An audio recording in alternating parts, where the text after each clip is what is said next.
Morning students, मेरा नाम Shiv Prasad Gupta, associate professor ABST government girls college Bundi, Kota university. Kota के सिलेबस के अनुसार बीकॉम पार्ट फर्स्ट के सब्जेक्ट एबीएसटी के फर्स्ट पेपर फाइनेंशियल अकाउंटिंग के टॉपिक अंशों की वापसी, खरीद या पुनर्खरीद की जनरल प्रविष्टियां, journal entries of buy back of shares, अंशों की वापसी, खरीद या पुनर्खरीद की जनरल प्रविष्टियां। कंपनी ने जो अंश निर्गमित कर रखे हैं अंशधारियों को, यानी कि जो कंपनी की अंश पूंजी है उसमें से कुछ शेयर्स अगर कंपनी वापस खरीद कर उनको नष्ट कर देती है, यानी कि उनको समाप्त कर देती है, तो ये कंपनी की पूंजी में कमी हो जाती है और इन अंशों को कंपनी वापस खरीद लेती है।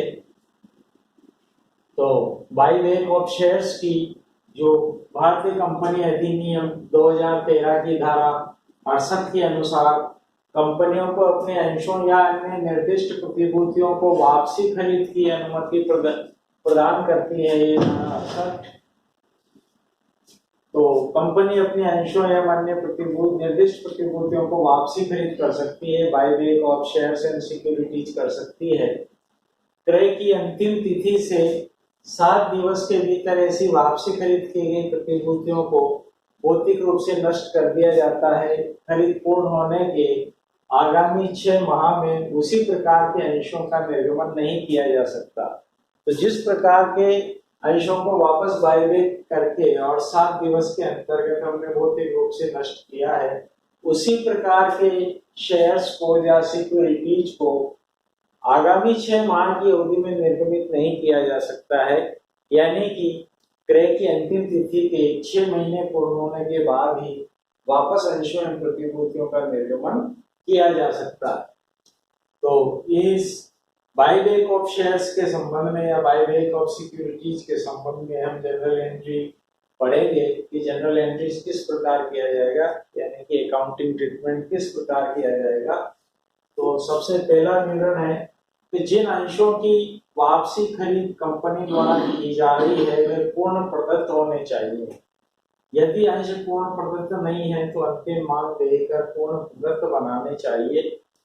तो यानी कि जो अंश हम बायबैक कर रहे हैं वो पूर्ण प्रदत्त होना चाहिए। अगर पूर्ण प्रदत्त नहीं है, फुल्ली पेड अप नहीं है, यानी कि उनका पूरा अंकित मूल्य हमें प्राप्त नहीं हो गया है, तो फिर हम सबसे पहले अगर कोई राशि बकाया है तो अंतिम मांग ड्यू करेंगे और फिर उस राशि को प्राप्त कर लेंगे और इस प्रकार फुल्ली पेड अप बना करके और फिर उनको बाय बैक ऑफ शेयर्स किया जा सकता है। तो अंतिम मांग देर होने पर एंट्री हो जाएगी share final call account debit to share capital account, जैसा भी शेयर है या सिक्योरिटी है, और अंतिम मांग प्राप्त होने पर हो जाएगा bank account debit to share final call account. तो अगर पहले से ही पूर्ण प्रदत्त है तो पूर्ण प्रदत्त बनाने की आवश्यकता नहीं है, बाय बैक ऑफ शेयर्स कर सकते हैं। और पूर्ण प्रदत्त नहीं है तो फाइनल कॉल ड्यू करके प्राप्त करके पूर्ण प्रदत्त बनाने के पश्चात ही बाय बैक ऑफ शेयर्स किया जा सकता है।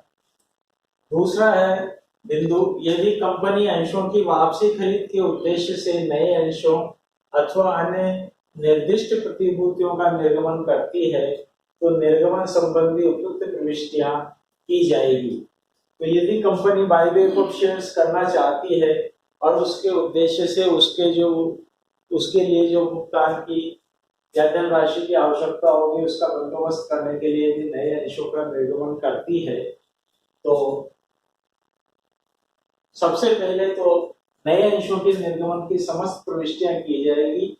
अगर इकट्ठी राशि मांग ली है तो आवेदन राशि प्राप्त होने पर एवं आवंटन पर उसको ड्यू करने पर, और अगर किस्तों में मांगी आवेदन के ऊपर, आवंटन के ऊपर, मांग के ऊपर या प्रथम मांग द्वितीय मांग के ऊपर, तो उसी प्रकार किस्तों में उनको हम आवेदन राशि पहले प्राप्त होती है बाद में नहीं होती है, और फिर आवंटन और मांग राशियां पहले दी होती है बाद में प्राप्त होती है। इस प्रकार उनको शेयर्स को पूर्ण प्रदत्त रूप से हम नए अंशों का निर्गमन करके और जो राशि प्राप्त होगी उससे विद्यमान निर्दिष्ट अंशों की वापसी खरीद की जनरल प्रविष्टियां करेंगे। फिर जिन अंशों को हमें बाईबैक करना है उनके हम खरीदने की जनरल एंट्रीज करेंगे और वो हो जाएगा share capital, equity share capital account debit to bank account, इस प्रकार से। फिर तीसरा बिंदु बनता है यदि अंशों की वापसी खरीद मुक्त संचयों से की जाती है। मुक्त संचय का तात्पर्य ऐसे संचय जो लाभांश वितरण के लिए उपलब्ध हैं, जिन लाभों में से लाभांश वितरण किया जा सकता है, तो उन मुक्त संचयों में से यदि अंशों की वापसी खरीद की जा रही है तो ऐसे अंशों की अंकित मूल्य के बराबर राशि, ऐसे जिन अंशों की वापसी खरीद करनी है उनके अंकित मूल्य के बराबर राशि पूंजी शोधन संचय खाते में स्थानांतरित की जाएगी और फिर प्रविष्टि इस प्रकार होगी।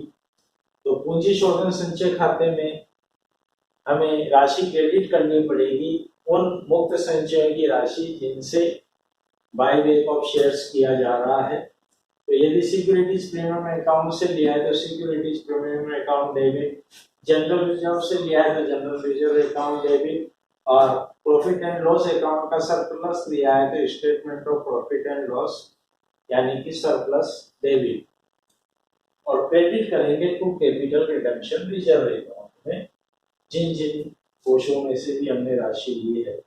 और नरेशन हो जाएगा being capital redemption reserve account credited as per section 69(1) of companies act 2013।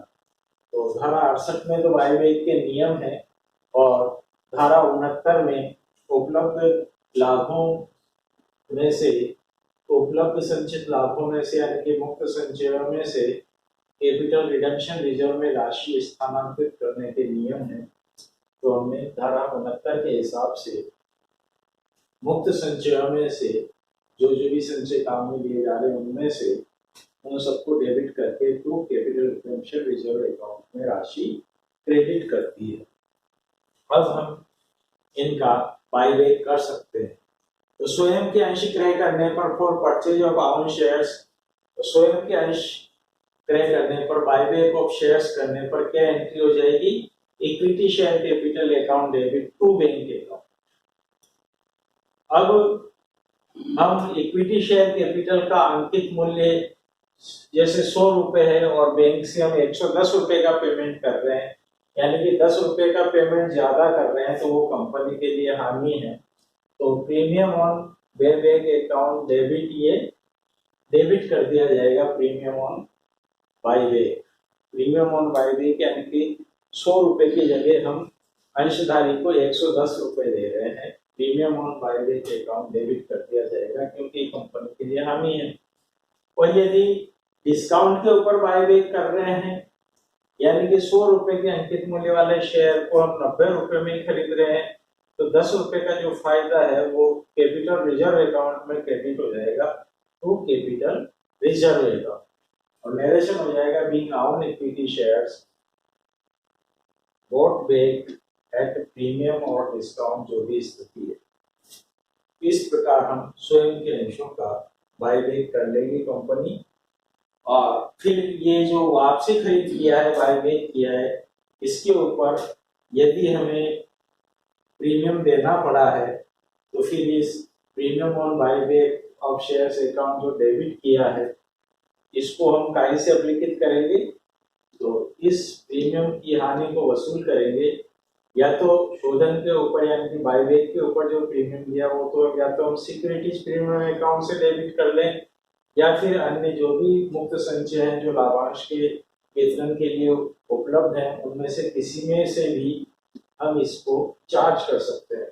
तो securities premium account debit, free reserve account debit to, जो पहले डेबिट किया था वो क्रेडिट कर देंगे to premium on buyback account, और नरेशन हो जाएगा बीइंग प्रीमियम ऑन बाईबैक और रिटर्न ऑफ। तो इस प्रकार ये रही जनरल प्रविष्टियां अंशों के पुनर्खरीद की बाईबैक ऑफ शेयर्स। धन्यवाद।